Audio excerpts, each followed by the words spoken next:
안녕하십니까. 방송통신위원회 위원장 이진숙입니다. 지난 7일 정부 조직법 개정안이 발표가 됐습니다. 우리 방통위와 관련해서 기자 여러분께 또 국민들께 말씀을 드리려고 이 자리에 나왔습니다. 핵심은 방송통신위원회를 방송미디어통신위원회로 바꾸는 것입니다. 통상 조직 개편은 구조를 크게 바꿀 만한 이유가 있을 때 시행하는 것입니다. 이번 조직 개편안을 보면 조직이 크게 분리되거나 또 틀이 달라지는 것은 별반 없습니다. 전체적으로 보면 다른 부처의 경우에는 조직의 틀이 달라진다든가 또 분리된다든가 하는 그런 것들이 있죠. 그런 것들에 대해서 제가 찬반 입장을 가지는 것과 별개로 조직의 틀이 크게 다를 때는 조직 개편을 할 수 있다, 그런 생각을 가지고 있습니다. 그런데 방송통신위원회와 방송미디어통신위원회를 비교하면은 그 틀이 근본적으로 달라지지 않습니다. 유료 방송에 대한 관리 권한이 추가되는 정도로 파악을 하고 있습니다. 더 쉽게 설명을 해볼까요? 이 건물, 방통위 건물도 그대로 사용하게 될 것입니다. 아마 사무실도 거의 그대로 유지가 될 것입니다. 직원들도 그 자리에서 지금처럼 근무를 하게 될 것입니다. 사실상 현판만 바꿔 달게 될 가능성이 큽니다. 가장 큰 변화는 위원장, 저에 대한 조치입니다. 방미통일법이 통과가 되면은 직원들은 그대로 승계가 되고 정무직 위원들만 직을 잃게 만들었습니다. 지금 정무직은 위원장인 이진숙 저 하나뿐입니다. 돌이켜보면 민주당은 거대 정당이 가진 힘을 유독 방통위에 발휘했습니다. 국회가 추천하게 돼 있는 방통위 상임위원을 추천하지 않고 소위 2인 체제로 만들었습니다. 그리고는 그 2인 체제를 불법이라고 규정하면서 저를 탄핵했습니다. 불법적이라고 하면서 그 불법 상황을 해결하려는 노력이나 시도는 하지 않았습니다. 방통위 심의 의결을 문제 삼는 것은 오른손을 묶어놓고 왜 왼손으로 밥을 먹느냐, 이렇게 시비거리를 삼는 것과 마찬가지입니다. 소송도 그렇습니다. 민주당은 2025년 방통위 소송 예산을 명원으로 만들었습니다. 아마 정부 부처 가운데는 유일한 것일 겁니다. 정부를 상대로 소송이 제기되면 정부 부처는 마땅히 대응을 해야 합니다. 소송 가운데는 국내 기업들도 있지만 글로벌 테크 기업도 있습니다. 소송비가 제로가 되면은 이런 중요한 소송에 손을 쓰지 못하고 그 피해는 고스란히 대한민국에 돌아가게 됩니다.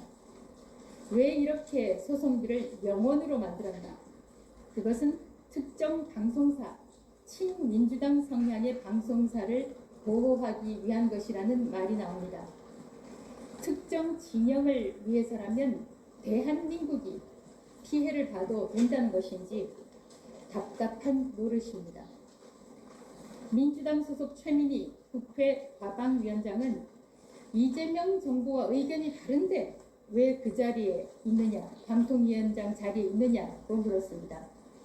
방송통신위원회라는 기관은 대통령 직속 중앙행정기관이지만 대통령을 위해 봉사하는 기관이 아닙니다. 국민을 위해 봉사하는 기관입니다. 방송을 흔히 전파를 국민의 재산이라고 하고 방송 중이라는 표현은 영어로 on air라고 하죠.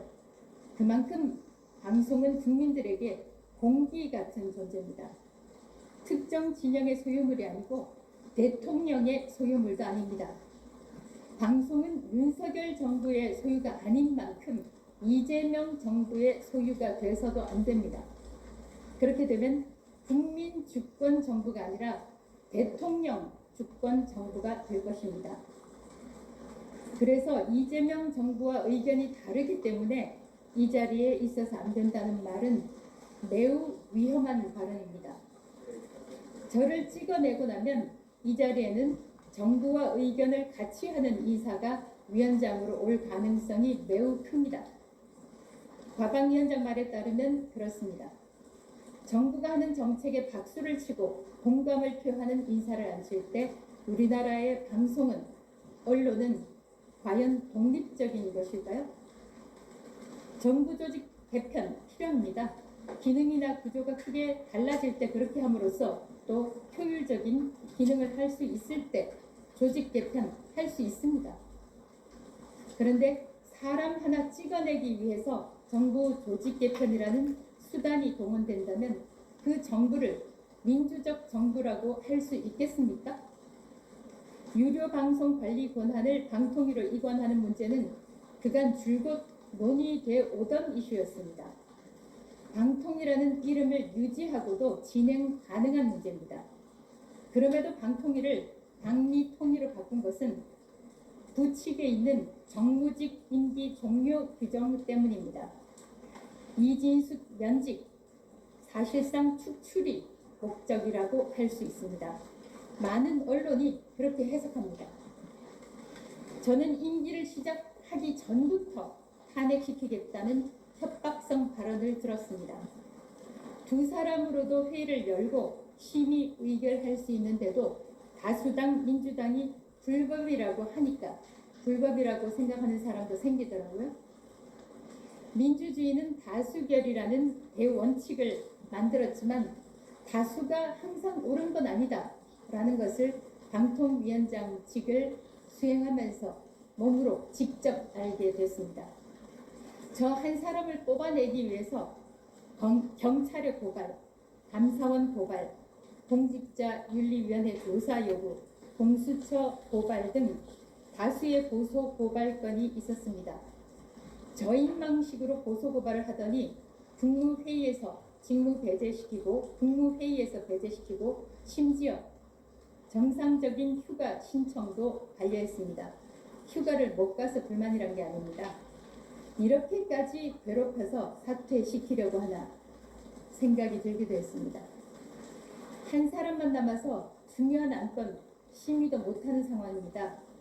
재난지역 피해 주민의 수신료를 면제해 준다거나 단통법 폐지 후 시행령도 만들어야 합니다. 작년 말에 끝냈어야 할 방송국들에 대한 재허가, 재승인도 의결 못하고 있습니다. 이번 방통위 조직 개편안은 사실상 이진숙 축출법으로 요약됩니다. 저만의 평가가 아니라 많은 사람들이 그렇게 생각을 하고 있습니다. 아마 방미통위가 되면 민주당은 즉시 상임위원 추천에 나설 것입니다. 이동관 위원장, 김홍일 위원장을 거치는 동안 2명으로 유지했던 방통위 상임위원회를 5명이든 7명이든 9명이든 복구시킬 것입니다. 그것이 거대 민주당의 힘입니다. 제가 방송계의 노란공주법이라고 부르는 방송 3법도 허점이 많습니다. 여야가 합의해서 대안을 찾았더라면 훨씬 촘촘한 안이 나올 수 있는데도 민주당 주도로 밀어붙였습니다. 사실상 노사 공동 경영을 만드는 편성위원회 문제가 많다고 생각합니다.